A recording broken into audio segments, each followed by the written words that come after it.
नमस्कार, आपण बघत आहात नमस्कार औरंगाबाद. आज आपल्यासोबत सर्वांचे लाडके प्रेमळ स्वभावाचे युवकांचे प्रेरणास्थान एमएमचे मध्याध्यक्ष भाई इम्तियाज आहेत. सर, सर्वप्रथम आपलं नमस्कार औरंगाबादमध्ये खूप खूप स्वागत आहे. सर, राजकारणामध्ये आपण प्रवेश कधी केला? देखिए, ये जो आपने सवाल अच्छा किया है. मैं जो है तो हमारे वालिद साहब जो है सरफराज खान चांद खान, जो मुस्लिम लीग के महाराष्ट्र के अध्यक्ष थे, ये हमारे विरासत में आई है पॉलिटिक्स. हमारे वालिद साहब थे, जब उन्होंने जो है तो हिंगोली में इलेक्शन लड़े, वहाँ से 11 कॉर्पोरेटर चुन के लाया और वहाँ के नगर अध्यक्ष बनाए. तो उसके बाद जो है तो अब घर में जब आदमी कोई पॉलिटिक्स में रहता है तो उनके घर में बातें चलती, तो वो सुन के जो है तो मेरे में भी एक वो आया कि नहीं यार, अपन भी पॉलिटिक्स में आना चाहिए.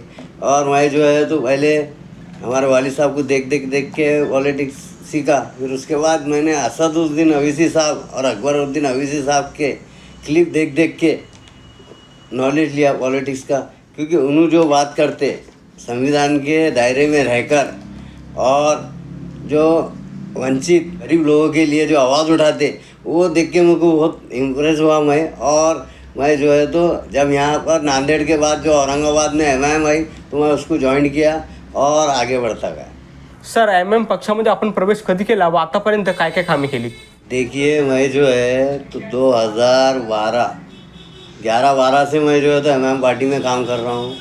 और उस टाइम जो है तो हम कुछ गिने चुने लोग थे जो पार्टी से जुड़े हुए थे, लेकिन हम निकले, बोलते नहीं क्या, मैं तो अकेला ही चला था. लोग आते गए और कारवा बनता गया. और 2014 के अंदर हमारे औरंगाबाद से आमदार इम्तियाज जलील साहब चुन के आए.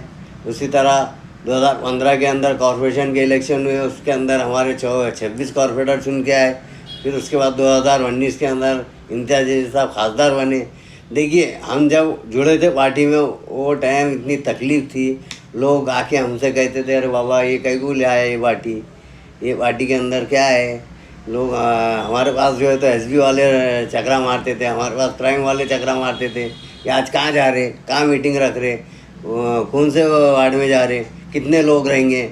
ये सब फेस करे हमने और आगे बढ़ते गए, लड़ते गए, लोगों से समझाते गए, लोगों को बताते गए. इलेक्शन कार्ड के कैंप लिए, इसके कैंप लिए, काम करते गए तो हमको फल मिला. और इसी तरह हम आगे बढ़ते गए और आगे भी बढ़ते रहेंगे. देखिए, जब हमारे पास असदुद्दीन अवीसी साहब की पहली सभा हुई थी, वो टाइम हमको परमिशन नहीं दिया जा रहा था औरंगाबाद के अंदर. तो हमने जो है, हमारे वालिद साहब जिंदा थे, हमारे वालिद साहब थे, हमारे और भी जो लोग थे शहर के, उन्होंने जो है तो एज अ गेस्ट बोल के उनको बुलाए थे. आरक्षण का प्रोग्राम लिए थे एज अ गेस्ट, यानी दावतनामा देकर असद अवीसी साहब को बुलाए और यहाँ आमखास के अंदर बड़ा प्रोग्राम लिए. उसी तरह हमारे अकबर अवीसी साहब को भी नहीं आने दे रहे थे, तो अकबर अवीसी साहब को फिर दौलताबाद के अंदर बुलाया गया था. तो ये सब चीज़ें थी जो है तो हमने वो फेस किए, आगे बढ़ते गए और मेहनत करते गए. और अल्लाह ताला ने हमें फल भी दिया. और आगे भी इस तरह हम मेहनत करते रहेंगे और लोगों को जोड़ते रहेंगे और आने वाले इलेक्शन में फिर ताकत से लड़ेंगे. सर, इम्तियाज जलील हे विधानसभा निवडणूक लढतील का व आमदार बनतील का? देखिए, कैसा है, हमारी सबकी ख्वाहिश यही है कि अब इम्तियाज जलील साहब फिर से मध्य से आमदार लड़े. आवाम को जो है तो औरंगाबाद की आवाम को जो है तो आज इम्तियाज जलील साहब के जैसा एक लीडर चाहिए.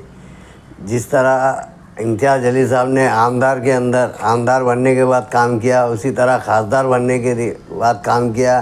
तो अभी औरंगाबाद की आवाम को इम्तियाज जलील साहब के जैसा एक लीडर चाहिए और इम्तियाज जलील ही चाहिए. क्योंकि जब तक इम्तियाज जलील साहब एमएलए थे और खासदार थे तो औरंगाबाद की आवाम को जो है तो कोई चीज़ की तकलीफ़ नहीं होती थी. आपने देखा होगा, अभी ये 2-4 दिन पहले से जो है तो दौलताबाद के अंदर, औरंगाबाद के अंदर बकरीद के मौके पर जिस तरह पुलिस प्रशासन ने और बजरंग दल के लोगों ने जो काम किया है. जब इम्तियाज जलील साहब 10 साल थे तो ये काम नहीं होता था. लोग हंसी खुशी अपने त्यौहार मनाते थे. तो इसीलिए मैं आवाम से कहना चाहता हूँ कि फिर से इम्तियाज जलील साहब को अपने लीडर बनाइए. और अगर इम्तियाज जलील साहब एमएलए लड़ते हैं तो उन्हें एमएलए बनाइए. इंशाअल्लाह वो मिनिस्टर बनेंगे आगे बनकर. सर, नगरसेवक पदासाठी आपण निवडणूक लढवणार आहात का? देखिए, ये जो आपने पूछा है कि नगर सेवक के लिए आप खड़े रहेंगे, मैं पूरी मेहनत कर रहा हूँ 13 साल से. और वार्ड के अंदर मेरा लोगों से अच्छा मेलजोल है, लोगों में मेरी छाप है, लोग मुझे चाहते हैं, लोगों के दिल में मैं बसता हूँ। और लोगों का कहना ये है कि आप इलेक्शन लड़िए, और इंशाल्लाह मैं इलेक्शन लड़ने के लिए तैयार हूँ। लेकिन जो भी फैसला मेरे पार्टी, मेरे महाराष्ट्र के अध्यक्ष खासदार इम्तियाज़ जलील साहब करेंगे, मैं उस पर लब्बैक कहूँगा। और मुझे उम्मीद है कि मेरे जो महाराष्ट्र के अध्यक्ष है खासदार इम्तियाज़ जलील साहब मुझे मौका देंगे, और मैं उस मौके पे पूरा खरा उतरूँगा और 101% ये वार्ड से मैं MM की सीट चुना के लाऊँगा, ये मैं आपसे कहता हूँ। सर कोणकोणते मुद्दे समोर ठेवून आपण निवडणूक रिंगणात उभे राहणार आहात? देखिए कैसा है, इलेक्शन लड़ने के लिए आदमी को बहुत मेहनत करनी पड़ती है, और मैं जो है तो वार्ड के अंदर लोगों में जाकर लोगों के कामों के लिए मैं हमेशा हाजिर रहता हूँ। 24 घंटे मेरा ऑफिस खुला है और लोग मेरे पास आते हैं और मैं लोगों का काम करता हूँ। और इलेक्शन जीतने के बाद मैं जो है तो वार्ड के अंदर, अभी हमारे पास जो है तो गर्म पानी के अंदर एक गवर्नमेंट का कॉरपोरेशन का दवाखाना है, उसके दवाखाना इतना छोटा है कि वहाँ अगर 2 पेशेंट आ गए तो वो बैठ भी नहीं सकते। तो मैं उसको आगे वो दवाखाने को बढ़ाने की कोशिश करूँगा, उसको एक्सटेंशन करने के वास्ते मैं काम करूँगा। उसी तरह हमारे वार्ड के अंदर जो प्रॉब्लम पानी का है, ड्रेनेज लाइन का है, ये प्रॉब्लमों को मैं सॉल्व करूँगा। जो नौजवान बच्चे पढ़ लिख के आज जो स्टैंड हुए हैं और उनको नौकरी नहीं मिल रही है, तो मुझे ऐसा लगता है कि मैं अगर पोस्ट पे आऊँगा या कॉर्पोरेटर बनूँगा, तो अगर कॉर्पोरेशन के अंदर कुछ वैकेंसी निकलते हैं जिसके अंदर मेरे बच्चे फिट हो सकते हैं, तो मैं उनको वहाँ लगाने की कोशिश करूँगा। जिस तरह हमारे पास गार्डन है, गार्डन के अंदर कुछ ऐसे बच्चे लगाने की कोशिश करूँगा जो वहाँ लग सकते। तो ये काम मैं करने के वास्ते कॉर्पोरेटर बनने के बाद ये काम करने का मेरा एक इरादा है, और लोगों के बीच में रहने का, लोगों का काम करना मेरा एक ही मकसद है कि मैं कॉर्पोरेटर बनूंगा तो लोगों के बीच में रहूँगा, 24 घंटे अवेलेबल रहूँगा, और जो भी काम रहेगा पब्लिक का मैं वो करके दूँगा। सर भविष्यामध्ये आपण वार्डाचे नगरसेवक झालात तर वार्डाच्या विकासासाठी आपण कोणकोणते उपक्रम राबवणार? वार्ड के अंदर जो भी मसले मसाइल रहते हैं वो तो पूरा करना वार्ड कॉर्पोरेटर जो वार्ड से चुन के आता है, नगर सेवक, उसका काम है। क्योंकि वार्ड में जब आप चुन के आते हैं तो आपको यही नहीं देखना पड़ता है कि कौन से लोग ने आपको वोट दिया और कौन से लोग ने नहीं दिया। पूरा वार्ड के अंदर जितने लोग हैं वो आपके वार्ड के लोग हैं और आप उनके प्रतिनिधि कर रहे हैं। तो आपको ये नहीं देखना होगा कि वार्ड के लोग ने आपको, कौन से लोग ने वो वोट दिया, कौन से लोग ने नहीं दिया। जिसने भी नहीं दिया उनका भी आपको काम करना है, जिसने दिया उसका भी काम करना है। तो मैं जो है तो जब चुन के आ जाऊँगा और वार्ड में कॉर्पोरेटर बन जाऊँगा, तो वार्ड के अंदर जितने बुजुर्ग लोग हैं जिनके 60 साल के जो कार्ड बनते हैं वो कार्ड बनाऊँगा, उनके बेरोज़गार भत्ता दिलाने की कोशिश करूँगा। उस तरह जिस तरह हमने अभी आपने देखा होगा मेरे ऑफिस पे हमेशा कुछ ना कुछ चालू रहता है। 1.5 साल पहले से काम करते आ रहा है। ई श्रम कार्ड बनाया मैंने, आधार कार्ड का कैम्प लिया मैंने, इलेक्शन कार्ड का कैम्प लिया। बुज़ुर्गों के लिए जो 60 साल का कार्ड बनता है, जो जिसमें हाफ टिकट लगता है, वो कार्ड बना के दिया। बेरोज़गारों के लिए कार्ड बना के दिया। जो विवाह फंड के लोग हैं, विवाह फंड के वास्ते जो उनको जो फंड मिलता है उसके लिए मैंने काम किया। अभी पीले राशन कार्ड के लिए काम किया। तो इस तरह के काम मैं करते रहता है और आगे भी करते रहूँगा। मैं कॉर्पोरेटर नहीं ये भी तो कर रहा, कॉर्पोरेटर बनने के बाद इससे डबल काम करूँगा। सर म्हणजे आपले म्हणणे आहे की मी नगरसेवक झाल्यावर माझ्या कामाला आणखी गती मिळणार? बिल्कुल बिल्कुल, क्योंकि मैं आज कॉर्पोरेटर नहीं रहते हुए मेरे पास आज दिन में कम से कम 20 से 25 लोग प्रॉब्लम लेके आते हैं और मैं उसमें से सॉल्व करने की पूरी कोशिश करता और अल्हम्दुलिल्लाह 20 में से 15 से 18 प्रॉब्लम सॉल्व हो भी जाते। तो मैं जब कॉर्पोरेटर बन जाऊँगा, मेरे पास पावर आ जाएगा, तो मैं ये 20 के 20 प्रॉब्लम सॉल्व करने की ताकत रखूँगा।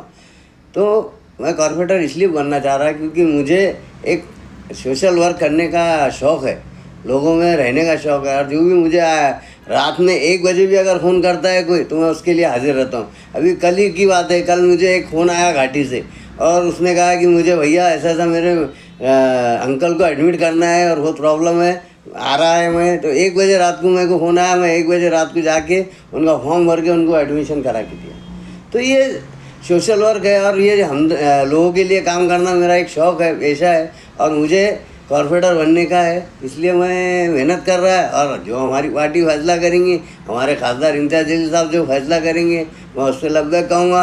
और इंशाल्लाह उससे पहले जो है अभी आमदार इलेक्शन आने वाले, हमारी मेहनत हम करके बताएंगे। और इंशाल्लाह इस बार औरंगाबाद ज़िले से हम 2 से 3 आमदार चुन के लाएंगे और मेहनत करेंगे। देखिए, जब तक अपने सरपरस्त नहीं रहेगा अपने पास, तो जब तक हम कुछ नहीं कर सकते। तो हमें हमारा सरपरस्त चाहिए, हमें हमारा लीडर चाहिए। तो अभी हमें को जो है तो मेहनत करना है आमदार के लिए। और इंशाल्लाह हम पूरी जी जान से मेहनत करेंगे और इंशाल्लाह औरंगाबाद ज़िले के अंदर 2 आमदार चुन के लाएंगे, या 2 से 3 आमदार चुन के लाएंगे, या हम कहते।